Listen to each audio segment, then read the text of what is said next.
questions of the student as consumer. I have a few ideas that I'd like to share. The first one is about the notion of student engagement, because this is something that universities concern themselves a lot with as an issue. And universities focus a lot on measuring student engagement, monitoring student engagement, but maybe we spend a lot less time thinking about what student engagement actually is, what we mean by student engagement, and critically, how do we create a curriculum and an approach to learning and teaching which is engaging. And when I started to review some of the literature around student engagement, I was struck by the fact that many writers were very keen to make a distinction between students as partners and students as consumers. I think there was an acknowledgement that effective student engagement required us to work in partnership with students to allow students to co-create their learning experience. But there was an anxiety around that and a real, what seemed to be a priority to make sure that that didn't mean we were treating students as consumers. And I think so the notion of student as partners was viewed in very positive ways, but the notion of student as consumers was viewed much more negatively. And I think that was around anxiety around the marketisation of higher education. But the reason for that kind of binary thinking and that need to seem to kind of be very careful to say, yes, we think it's a good idea to think of students as partners, but not as consumers. And I think the reason for that is because what consumers do and what consumption is often viewed in very negative terms. It's often viewed as a passive activity and as a purely kind of economic activity. You know, consumers buy things and that contributes to the economy.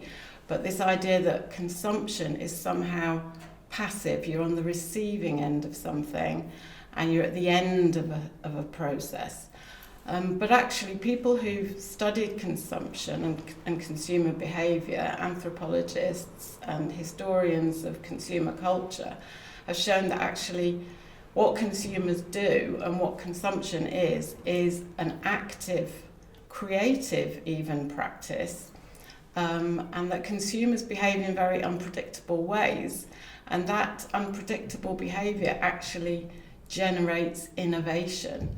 So rather than seeing production and consumption as at opposite ends of a process, it's much more of a cycle. And that's why over the history of consumer culture, industry has invested more and more in understanding consumers and allowing consumers' own ways of engaging with whatever goods and services are being offered to actually drive innovation in what's being offered.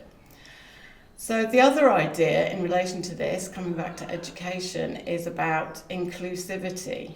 And again, universities concern themselves a lot with how are we being inclusive? How are we developing inclusive practices? How are we developing a curriculum that allows all our students to see themselves reflected in it? And how are we providing a learning experience that accommodates the different ways in which an increasingly diverse student population might engage with us? And again, this idea of what is inclusive practice, how do we enable students to see themselves reflected in the curriculum? And I think that in order to do that really effectively, we need to acknowledge that students bring with them all kinds of knowledge, skill, values, ambitions, ideas that they have acquired, not just through education, so they're not just bringing educational capital, but they're bringing social and cultural capital that they've acquired through being consumers of music, media products, fashion, and the diversity of the ways in which young people well, all people actually, but we know that student population is predominantly young, have engaged that they've developed literacies and competencies that we need to recognise alongside the educational capital that they're bringing in order to develop inclusive practices. So yeah, the theories and the perspectives that have influenced my thinking, going way back to when I was a PhD student, the biggest influence was Pierre Bourdieu, a French sociologist who wrote a lot about education and about educational capital and the way in which that reinforces social hierarchies, the class system particularly, but this notion, this concept of cultural capital was the thing that I found so powerful. And although Bourdieu was using it very much to talk about class differences, not just about how people use cultural capital to express class difference, but also how they use it to create class distinctions. And I find it a very, very powerful notion which could be applied to other forms of difference as well, ethnic differences, gender differences, age differences. So yeah, Pierre Bourdieu's work and particularly that concept of cultural capital has been enormously influential in developing my own thinking as a researcher, and more recently in trying to understand what we mean by students as consumers, because I'm interested in this idea of what cultural capital do all students bring, which we can enable them to build on. And it's about understanding partly the reasons why students as consumers want to study at higher education level. Why do they want a degree? And rather than seeing consumption as in a transaction, just an economic, I'll give you my fees, you give me my qualification. It's like, how are we allowing them to continue to build on the cultural capital that they've already acquired? And understanding that students want to study at higher education level, not just to enhance their career prospects, although that's true, but it's much more than that. It's about transforming who they are, transforming their life, and quite often wanting to change the world as well. And that's something that they've already started to do as consumers of other goods and other services. So, following on from Bourdieu, the next set of theories and perspectives that have had a big influence on my thinking is theories around identity, particularly the work of Stuart Hall and Paul Gilroy, and the way they write about identity as a fluid